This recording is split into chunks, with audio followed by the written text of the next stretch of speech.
ಯಡಿಯೂರಪ್ಪರ ವಿರುದ್ಧ ಕೇಸನ್ನು ಕೂಡ ಕಾಂಗ್ರೆಸ್ ಅವರು ದೊಡ್ಡದಾಗಿ ಅಸ್ತ್ರವನ್ನಾಗಿ ಮಾಡಿಕೊಂಡಿದ್ರು. ಇವತ್ತು ರಿಲೀಫ್ ಸಿಕ್ಕಿದೆ.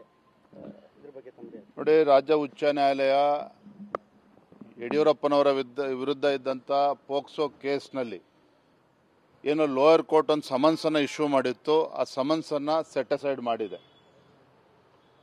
ಯಾಕೆ ಅಂತ ಹೇಳಿದ್ರೆ, ರಾಜ್ಯ ಉಚ್ಚ ನ್ಯಾಯಾಲಯದಲ್ಲಿ ಪರ ಮತ್ತು ವಿರೋಧ ಭಾಳ ದಿನಗಳ ಕಾಲ ವಾದಗಳು ನಡೆದಿದೆ ಹೈಕೋರ್ಟ್ನಲ್ಲಿ.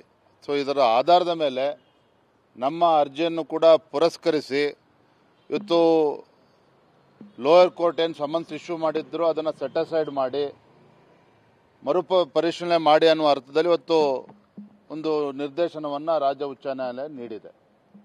Thank you.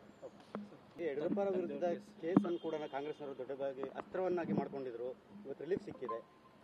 ಇದ್ರ ಬಗ್ಗೆ ತಮ್ಮದೇ ನೋಡಿ, ರಾಜ್ಯ ಉಚ್ಚ ನ್ಯಾಯಾಲಯ ಯಡಿಯೂರಪ್ಪನವರ ವಿರುದ್ಧ ಇದ್ದಂಥ ಪೋಕ್ಸೋ ಕೇಸ್ನಲ್ಲಿ ಏನು ಲೋಯರ್ ಕೋರ್ಟ್ ಒಂದು ಸಮನ್ಸನ್ನು ಇಶ್ಯೂ ಮಾಡಿತ್ತು, ಆ ಸಮನ್ಸನ್ನು ಸೆಟ್ ಅಸೈಡ್ ಮಾಡಿದೆ.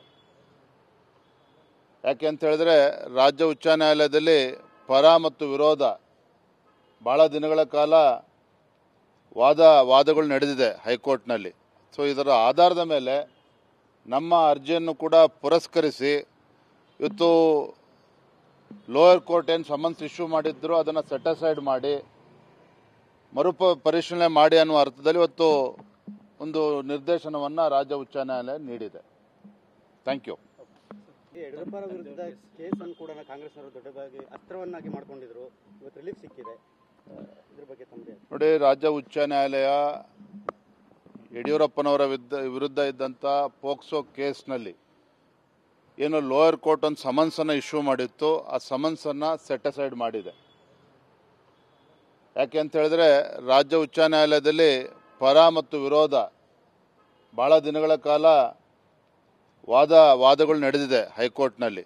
ಸೊ ಇದರ ಆಧಾರದ ಮೇಲೆ ನಮ್ಮ ಅರ್ಜಿಯನ್ನು ಕೂಡ ಪುರಸ್ಕರಿಸಿ ಇವತ್ತು ಲೋಯರ್ ಕೋರ್ಟ್ ಏನು ಸಮನ್ಸ್ ಇಶ್ಯೂ ಮಾಡಿದ್ರು ಅದನ್ನು ಸೆಟ್ ಅಸೈಡ್ ಮಾಡಿ ಪರಿಶೀಲನೆ ಮಾಡಿ ಅನ್ನುವ ಅರ್ಥದಲ್ಲಿ ಇವತ್ತು ಒಂದು ನಿರ್ದೇಶನವನ್ನು ರಾಜ್ಯ ಉಚ್ಚ ನ್ಯಾಯಾಲಯ ನೀಡಿದೆ. Thank you.